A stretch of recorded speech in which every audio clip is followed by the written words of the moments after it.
Banti y Babli, por Sorit Gupta. A Banti le encanta jugar con las mariposas y con los pájaros. Ella ama jugar con barcos de papel. También le gusta hacer castillos de arena.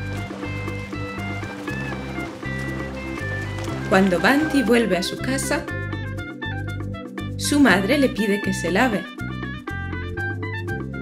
pero ella no quiere.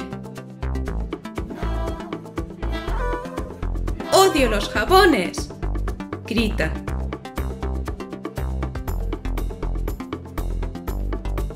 Una noche tiene un sueño. Los gérmenes han rodeado totalmente su castillo y la están atacando.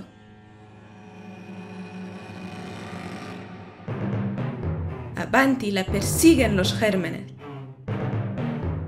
Corre para salvar su vida y grita: ¡Socorro! ¡Ayuda!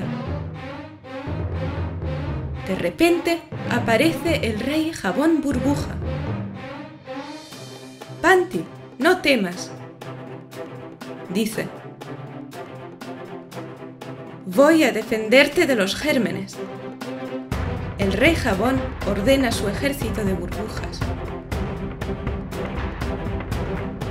Y las burbujas persiguen y echan a los gérmenes. Desde entonces, a Banti le gusta usar jabón y cepillarse y fregarse cuando se lava.